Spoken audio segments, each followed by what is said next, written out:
नमस्कार, मैं राकेश पटेल, प्रदेश अध्यक्ष पूर्व माध्यमिक अधोसर कल्याण समिति उत्तर प्रदेश। साथियों, जैसा कि आप सब देख रहे होंगे कि एक वीडियो बहुत तेजी से वायरल हो रहा है और एक यूट्यूब चैनल पे डाल के उसको दिखाया जा रहा है, जिसमें ये बताया जा रहा है कि अंशकालिक को परिभाषित किया गया है। और जहाँ तक जानकारी मिल पा रहा है, ये बिहार विधानसभा का है, जिस पर प्रश्नोत्तरी में वहाँ के मंत्री ने जवाब दिया है पार्ट टाइम को लेके। उसमें तमाम तरह की बातें हमारे अन्वेषक साथियों के बीच में जा रही हैं। उनकी मंशा तमाम तरह से जाहिर हो रही हैं कि अब पार्ट टाइम हमारे में भी लिखा है, इसमें हम लोग का क्या नुकसान होगा। ऐसा ना हो कि कहीं हमको भी कह दिया जाए कि आधा घंटा 1 घंटा आपको पढ़ाना है, फिर बाकी समय आप जा सकते हैं। तो इन्हीं सारे बातों को लेके थोड़ा सा मैं क्लियर करना चाह रहा था कि पार्ट टाइम में अपने वहाँ क्या मामला है।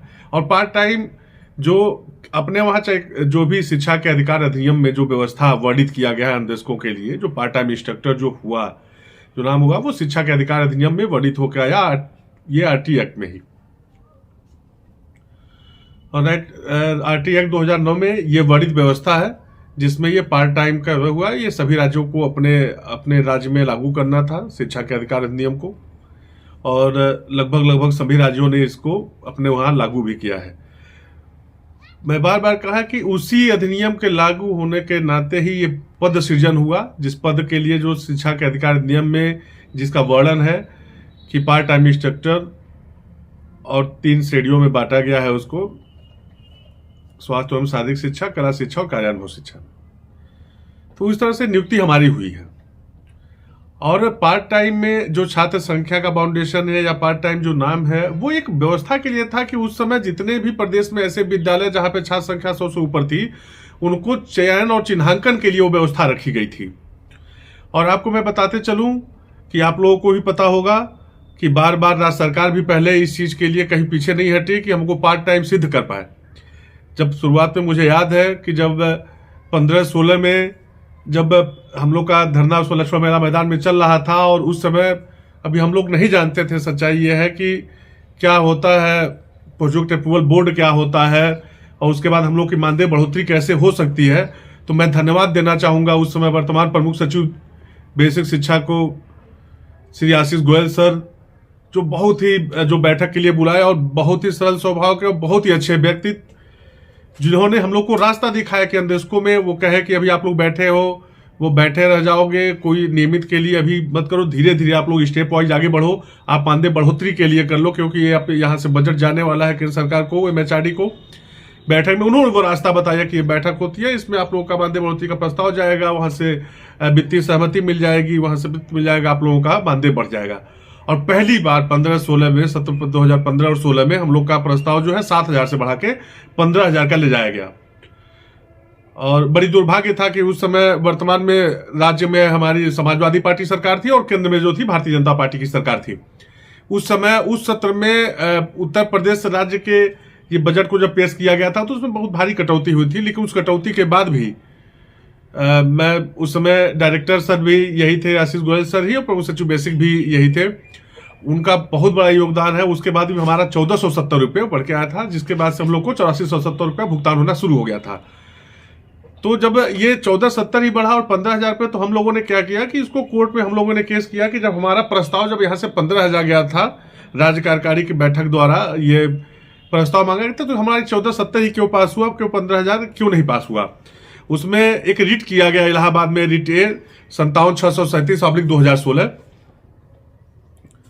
और इस रिट में इसको पूछा गया कि हमारी कटौती क्यों की गई, और हमको 15,000 का जब गया था 15-16 प्रस्ताव, तो 15,000 मिलना चाहिए।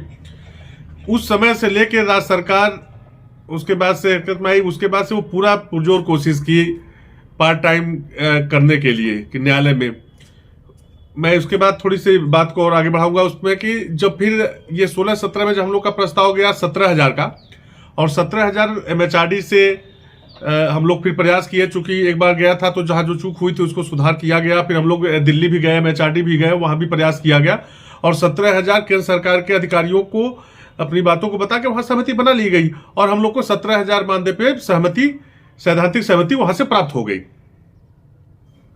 सैद्धांतिक सहमति जब प्राप्त हुई तो 17,000 का जब यहाँ पे मिनट्स जब आए, तो जब शासनादेश जारी होने थे तो हमारे कुछ ऐसे अधिकारी हैं जो केवल नाम नहीं लेना चाहूंगा, टांग खींचने का काम करते हैं। उसमें कुछ लोगों ने ऐसे शासन को भ्रमित किया कि वो कहे कि हमारे शिक्षा मित्र साथी इतने साल से हैं तो उनको 10,000 मिलेगा और इनको 17,000 मिलेगा, तो बड़ी बवाला मचेगा। तो उसके बाद से ये क्या किए, उनका साथियों का 10,000 तो कर दिए और उनका ये नहीं देखा गया कि अब उन साथियों का 3,000 से 10,000 हुआ और हमारा जो है वो 7,000 से 17,000 हुआ। और मैं कह रहा हूं कि अगर करना ही था हमारे शिक्षा मित्र साथियों का तो उनका भी बढ़ा देते, कि उनका भी 17 था, उनको हम लोग का 17 दिए तो उनको 18 दे देते, उनको भी 17 दे देते। लेकिन ये करना कि चलो उनका बढ़ाए भी नहीं, उनका 10,000 था तो हमारी राज्य कार्यकारिणी की एक बैठक करके और उसमें हमारे प्रस्ताव को घटा के 9800 डिसीजन कर लेना, 9,800 कि अब इनको 9,800 दिया जाएगा। फिर जब 9,800 का ये डिसीजन लेने के बाद राज्य कार्यकारिणी की बैठक में जैसे इनका निर्णय हुआ, उस पर हम लोगों ने अनीता कुशवाहा जो कि मेरे ही जनपद से, मेरे विद्यालय के ही अनुदेशिका थी, उनके नाम से जाके हम लोगों ने स्टे ले लिया इलाहाबाद हाईकोर्ट में, अधिवक्ता श्रीमती दुर्गा तिवारी मैडम के निर्देशन में। जब वहां पे स्टे लिया गया, अब स्टे मैं इसलिए बार बार बता रहा हूं कि दोनों पूरक हैं। 9800 रुपया देखिए वो पार्ट टाइम इंस्ट्रक्टर को इस समय कस्तूरबा गांधी में मिलता है, और ये केवल 9800 का निर्णय इसलिए लेके उनको भी लागू किए। ये चाहते थे कि जिस तरह से कस्तूरबा गांधी में पार्ट टाइम इंस्ट्रक्टर रखे जाते हैं, अनुदेशक रखे हुए हैं, वैसे ही ये कोर्ट में ये प्रदर्शित करना चाहते थे कि कोर्ट में भी हम साबित कर ले जाएं कि ये लोग भी अंशकालिक अनुदेशक वैसे ही रखे गए हैं। हम लोग उसको वहां पे स्टे लिया गया और न्यायालय में लड़ाई जारी रही। ये खुद ही बैठक लेके उस समय राज प्रताप सिंह थे अपर मुख्य सचिव बेसिक, और हम लोगों के केस का उन्होंने निस्तारण किया था। अनुभाग 5 में अनुभाग 5 के अधिकारी थे और हमारे अपर मुख्य सचिव बेसिक थे, और अपने संबंधित निदेशालय से जितने भी अधिकारी थे वो बैठक करके जो कोर्ट केस हम लोगों ने 2016 में किया था उसका निस्तारण उन्होंने लिखित रूप में दिया हुआ है कि इनका 16-17 से सैद्धांतिक सहमति प्राप्त हो गई है। अब 17,000 रुपया इनको मानदेय मार्च 2017 के बाद से ये प्राप्त होगा। उसी को लेके लड़ाई ये शुरू हुआ और ये इलाहाबाद बेंच से और आज अभी सुप्रीम कोर्ट में है। तो मैं ये कहना चाहता हूं उसमें रिटेन ये कोर्ट में ये एक्सेप्ट किए हैं। रिटेन ये है कि ये पार्ट टाइम नहीं है, फुल टाइम है, और कोर्ट में इन्होंने माना है, राज्य सरकार ने माना है कि ये फुल टाइम काम करते हैं। अब हमारे पार्ट टाइम और फुल टाइम का ये कहीं वो मैटर ही नहीं है। वो अब चूंकि जितना मंत्री जी को वहां बताया गया होगा बिहार सरकार के द्वारा और वहां के अधिकारियों के द्वारा, वो विधानसभा प्रसूत्री में वैसे वो बोल दिए हैं, इसमें घबराने की जरूरत नहीं है। और हम फुल टाइम काम करते हैं, ये न्यायालय भी मानती है, ये राज्य सरकार भी मानती है, और ये सब कुछ तय है और ये लिखित रूप से हो चुका है, इसमें घबराने की बात नहीं है। दूसरा, आप सुप्रीम कोर्ट में सीधे आता हूं क्योंकि बहुत सारी कोर्ट केस रहे सिंगल बेंच में। अब चूंकि बहुत ज्यादा प्रतिस्पर्धा नहीं थी और बहुत ज्यादा इसमें नेतागिरी नहीं था न्यायपालिका में, तो बहुत अच्छा हुआ। हम लोग इलाहाबाद में गए, इलाहाबाद में लड़ते रहे 2017 से 17,000 मानदेय के लिए, सिंगल बेंच की बात कर रहा हूं। और वहां मैडम को जब ये लगा, कुछ बेंच ऐसा होता है न्यायालय में भी कि कुछ बेंच ऐसी होती है जिसमें सुनवाई करने पे नुकसान हो जाता है, तो दुर्गा तिवारी मैडम ने बताया कि अब इस समय सुनवाई कराने लायक वहां नहीं है, इस समय बेंच लखनऊ बेंच अच्छी है। फिर हम लोग लखनऊ आए और लखनऊ आके इस पे याचिका कराई गई और लखनऊ लगातार बहस हुआ और एक ऐतिहासिक निर्णय हुआ कि मार्च 2017 से 17,000 रुपया भुगतान 9% ब्याज के साथ टिल डेट तक इनको दिया जाए, और बहुत ही मजबूत और बहुत बेहतर आदेश हुआ। धीरे धीरे केस ये डबल बेंच गया, सरकार डबल बेंच गई, डबल बेंच हम लोग भी आए, दोनों बेंचों में केस शुरू हुआ इलाहाबाद और लखनऊ में। अब यहां चूंकि उस समय कोविड काल शुरू हो गया, लगभग 2 साल उससे प्रभावित रहा, और मैं बार बार कहना चाहूंगा कि हमारे अनुदेशक साथियों में थोड़ी सी धैर्य की कमी है। जब यह हुआ कि वहां पे डेट नहीं लग रहा है, उसके बाद से हमारे कुछ साथी और बीच में ऐसे आए। सुप्रीम कोर्ट से यह हुआ कि सुप्रीम कोर्ट से कोई वकील आ रहा है लड़ने के लिए, और ऐसे वकील की जो फिर मुफ्त में लड़ने के लिए आ रहे हैं, बहुत त्यागी पुरुष थे और इतने मतलब वाचाल थे, केवल बोलने वाले थे, कि वो डबल बेंच में पूरा बेड़ा गर्क कर दिए हम लोग का सिंगल बेंच के आदेश को। और ये इज्जत बचा रह गया कि केवल ये है कि साल भर तक के लिए भी ये कन्वेंस कम से कम न्यायालय रही और ये आदेश पारित हुआ कि कम से कम उस समय का मिलना चाहिए। फिर मामला सुप्रीम कोर्ट गया। लोग कहे कि आप क्यों नहीं गए सुप्रीम कोर्ट, क्योंकि हम लोग इसलिए सुप्रीम कोर्ट नहीं गए क्योंकि हम लोग चाहते थे कि राज्य सरकार को अगर जाना हो तो तब तक जाए पहले, और राज्य सरकार जाने के बाद जिन बिंदुओं को रखो पर उसके पक्षों को जान लिया जाए कि किस पक्ष को लेके जा रही है, उसके बाद हम उस चीज को दाखिल करेंगे। लेकिन अब चूंकि अब न्यायपालिका में भी अब वर्चस्व की लड़ाई और दुनिया भर की चीजें आ गई हैं, लोगों को गुमराह करो, जो भी मन करे वो बैठ के यूट्यूब चैनल पे रोज 1 घंटे में कुछ भी बक दो, कुछ भी बता दो। और लोग, सबसे बड़ी चीज है कि लोग इस चीज को, बात को सुन के विश्वास करते हैं और सच्चाई जानने का प्रयास नहीं करते। और उसका नतीजा यह है कि कोई प्रतिफल नहीं मिलता और फिर अवार्ड बवार्ड लिखना, पढ़ना और बोलना शुरू करते हैं। सुप्रीम कोर्ट में वर्तमान स्थिति यह है कि सुप्रीम कोर्ट में यह सच्चाई है कि लोग, ये बताया गया, लोगों के द्वारा कहा जा रहा है कि आप इसको अड़ंगा लगाए हैं। अरे आप थोड़ा सा दिमाग लगाइए। जिस पेज को दिखा के अभी आर्डर रिसेंटली दिखाया जा रहा है कि मार्च में सुनवाई है, उसमें सबसे ऊपर उठा के देख लीजिएगा कि 660/2020 का जिक्र है और पता कर लीजिएगा कि ये रीट किसकी है। 660/2020 राकेश पटेल बनाम अन्य की है। और मैं ये नहीं कह रहा हूं कि मेरी है, आप लोगों के सहयोग से वो रीट है और उसी डेट के सापेक्ष उस पर यह निर्णय होना है। और बड़ी दुर्भाग्य है, और मैं आप सबको खुल के बताना चाहता हूं कि मुझे कोर्ट केस लड़ने के लिए सुप्रीम कोर्ट में मुश्किल से 3-3.5 लाख रुपए का सहयोग मिला है। और आप लोगों को बता दूं कि सुप्रीम कोर्ट में मुझे 3 केस देखने होते हैं। एक राज्य सरकार जो गई है, राज्य सरकार बनाम जो हम लोग को बनाई है कि राज्य सरकार जो कि डबल बेंच के ऑर्डर को चैलेंज की है, एक वो हम लोग को देखना पड़ता है। दूसरा, एक विक्रम सिंह जो गया वो भी अपोजिट पार्टी बना है, उसमें भी काउंटर एफिडेविट देखना पड़ता है। तीसरा, जिसमें हम लोग गए हैं कि सिंगल बेंच का आदेश जो है, उसको वही सिंगल बेंच का आदेश सुप्रीम कोर्ट के माध्यम से ये लागू हो कि मार्च 2017 से 17,000 मानदेय भुगतान लगातार मिलना चाहिए अभी तक का। ये तीनों का उसी सहयोग में से ये तीनों कोर्ट केस देखने लगते हैं और उन्हें बिना करना पड़ता है। हाँ, थोड़ा सा काउंटर जो आया है राज्य सरकार का, यह भी सच्चाई है कि राज्य सरकार के काउंटर में कोई ताकत नहीं है। राज्य सरकार के काउंटर में जो हमेशा सिंगल बेंच डबल बेंच में ये कहते आई हैं, बस वही रोना है। और पूरी लड़ाई, ये भी मैं सीधे शब्दों में कह दूं, पूरी लड़ाई राज्य सरकार बनाम केंद्र सरकार से है। राज्य सरकार ये कहता है कि केंद्र सरकार ने पास नहीं किया, केंद्र सरकार ने हमको बजट नहीं दिया।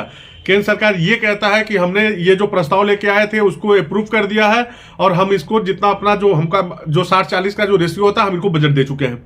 बीच में केवल पिस रहे हैं हम लोग। अभी मैं आपको बता दूं कि अभी जो ये आरोप लगाया जा रहा है कि इनके वजह से कोर्ट केस रुका हुआ है, तो कोर्ट केस मेरे वजह से नहीं रुका हुआ। हाँ, ये सच्चाई है कि जो काउंटर आया है उसका रिजॉइंडर दाखिल करना है। अभी चूंकि वकील साहब को फीस देना है और वर्तमान स्थिति यह है कि सभी अन्वेषकों में इतना भ्रमजाल फैला हुआ है, कोई सहयोग करने के को तैयार नहीं है। तो हम लोग आपस में कुछ लोग सहयोग इकट्ठा कर रहे हैं। जैसे हमारे पास सहयोग हो जाएगा, हम अपने वकील साहब को देकर रिजॉइंडर दाखिल कराएंगे। और मैं पहले ही बता चुका हूं कि अभी काउंटर में बहुत कुछ ऐसा नहीं है, बढ़िया से रिजॉइंडर दाखिल होगा तो राज्य सरकार हार जाएगी। एक चीज और आप लोगों को स्पष्ट बता दूं, केंद्र सरकार भी पार्टी है इसमें, केंद्र सरकार का भी पार्टी बनाया गया है। चूंकि लड़ाई में बार बार कह रहा हूं कि राज्य सरकार और केंद्र सरकार की है, बीच में केवल हम लोग पिस रहे हैं केवल बजट को लेके। अभी केंद्र सरकार का काउंटर नहीं आया है। अगर हम लोग के रिजॉइंडर दाखिल होने तक केंद्र सरकार का काउंटर नहीं आता है तो हम केंद्र सरकार के भी काउंटर को कॉल करवाएंगे और केंद्र सरकार का काउंटर मंगवाने के बाद उस पर रिजॉइंडर दाखिल होने के बाद ही मेरिट पे बहस करवाएंगे। अन्यथा की स्थिति में अगर थोड़ा बहुत लेट होगा तो ये लेट हम बर्दाश्त करेंगे और हम सहेंगे। इसलिए जरूरी है क्योंकि इस समय अगर वर्तमान में अगर ये चीज अगर डिसाइड करवा दिया जाए सुनवाई करा के तो एक पक्षी फैसला आ जाएगा और सरकार के पक्ष में चला जाएगा और ये सुप्रीम कोर्ट में आप हारेंगे तो कोई रास्ता बचेगा नहीं, फिर आप अपने मुंह की खाएंगे। तो थोड़ा और धैर्य रखिए, प्रतीक्षा करिए, मेरिट पे बहस होगी और सेंटर गवर्नमेंट का भी काउंटर आ जाएगा, उस पर भी रिजॉइंडर दाखिल होगा, तब फाइनल बहस होगी और तभी इस पे बहस कराया जाएगा।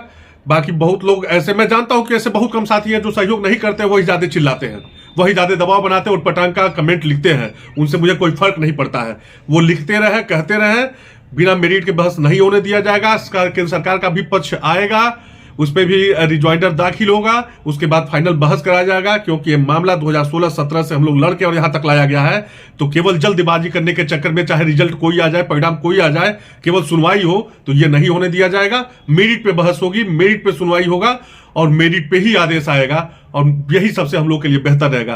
क्योंकि यहां से अगर आप नीचे जाएंगे तो फिर उठ नहीं पाएंगे। कुछ हमारे कार्यकारी के भी सदस्य हैं, लोग अपना सब लोग सहयोग कर रहे हैं। जैसे हमारे पास हो जाएगा हम इसका रिजॉइंडर दाखिल कराएंगे और इसके बाद अगली जो सुनवाई होगी, सेंट्रल गवर्नमेंट का अगर काउंटर नहीं आता तो काउंटर कॉल हम इसको करवाएंगे। काउंटर मंगाने के बाद केंद्र सरकार का, उस पर रिजॉइंडर दाखिल कराने के बाद मेरिट पर फाइनल बहस होगी। यही आप सबको जो सच्चाई है, वास्तविकता था, आप लोगों को अवगत कराना था। बहुत बहुत धन्यवाद।